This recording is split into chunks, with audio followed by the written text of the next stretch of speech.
Kosova në arenën ndërkombëtare, mund të them, ka vite që është e dëmtuar. Ne kemi një kryeministër i cili nuk ka shkel asnjëherë në jo në shtëpinë e bardhë, por në departamentin e shtetit. Por nuk e ka realizuar që 6 vite asnjë vizitë zyrtare në Shtetet e Bashkuara të Amerikës. Kemi një qeveri e cila raportet me miqt me aleatët i ka në nivelin më të ulët të mundshëm. Dhe një vazhdimsi e tillë këto do t'i dëmtoj. Edhe nëse nuk i dëmton, edhe nëse i lë kështu siç janë mjaftueshëm të dëmshme për pozitën tonë si qytetar, për pozitën e Kosovës. Ajo që po e them unë, po e përmend status quo që ne po mbesim në një vend, nuk kupton që kur ne mbesemi në një vend, të tjerët ecin e shkojnë prapa.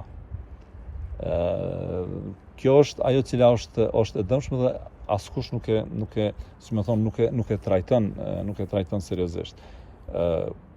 Këto raporte në bashkësinë ndërkombëtare ne i kemi jashtëzakonisht problematike, për shkak se ne e dimë që një pjesë e madhe e këtij raporti varet nga dialogu me Serbinë.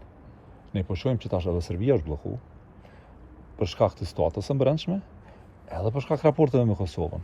Ne tash jemi 2 shtete, 2 vende, të cilat jemi, si themi, peng njëra tjetrës, dhe këto njerëzit e kemi thënë sa herë, por është vështirë që ta bindësh edhe klasën politike, e cila realisht mbjeton, edhe zoti Kurti mbjeton mbi këtë konflikt. Pra ne kemi fatkeqësisht një klasë politike të tërësishme, në krye me kryeministrin që mbjeton, fiton me Serbinë. Ne kemi jetike heqjen e Serbisë prej tryezës së jetës sonë, ato e kemi komshi dhe nuk kemi qarën e pa u marrë me të, po ta heqim si problem, sepse po na pengon në zhvillimet e tjera, në integrimet ekonomike, në integrimet ndërkombëtare, në antarësimin në organizata ndërkombëtare, në zhvillimet ekonomike. Ne nuk mund të merremi me çështjet më jetike të politikave sociale, ekonomike, arsimore, shëndetësore për shkak të Serbisë. Ne kemi një kryeministër që shpërndon para dhe kemi një opozitë që zguxon ta kundërshtoj. Sepse friksohet që dikush po e shon, pse ai po shpërndon para publike. Pra kemi një kryeministër që bën korrupsion të jashtëzakonshëm duke shpërndar para, të marr vota për ato, dhe një opozitë që s'ka asnjë qëndrim për këtë çështje. Nuk është qëndrim një reagim në Facebook. Nuk kemi një politikë konsistente për t'rreguar alternativa, kemi çështjen e gazit amerikan. Ne kemi 2 parti politike që krenohen, që kanë qenë edhe i thon vetes shndërtuese së formuese, kudo, dhe nuk kanë një qëndrim të konsoliduar për këtë çështje. Nuk kanë organizuar një tryezë, s'kan organizuar një konferencë shtypi, nuk kanë bërë një policy paper, një analizë për çështjen e gazit dhe të energjisë.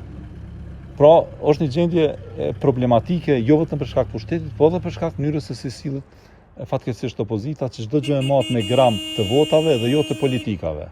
Natyrisht, ajo ka ndikuar sepse ne ka vite që nuk kemi antarësuar në asnjë organizatë serioze. Ne jemi pranë dyrëve të Këshillit të Evropës, dhe nuk kemi antarësuar sepse e dim një kusht, sado që është i padrejtë, është kusht që duhet dërgohet marrëveshja për asociacionin, ai drafti që na kanë ofruar franko-gjerman në gjykatën kushtetuese. Unë jam kundër asociacionit, por kjo është kushti i cilin e kemi. Ne nuk kemi antarësuar në asnjë organizatë. Ne kemi dërguar një aplikim në dhjetor të vitit 2022 për vend kandidat Bashkimin Evropian. Ajo nuk është trajtuar asnjëherë. Nuk është trajtuar për shkak zhvillime politike, për shkak të ngërçi politik në raportet që i kemi Bashkimin Evropian, edhe për shkak faktit që 5 shtete na njohin, e cila duhet të adresohet. Dihet adresimi është që duhet të zgjidhim problemet me Serbinë. S'paku ne duhet të kallëzojmë vullnet të madh politik që po dëshirojmë të zgjidhim, në asnjë moment të mos dërgojmë mesazh që ne jemi problemi. Viteve të fundit mesazhi po shkon që edhe ne jemi problemi.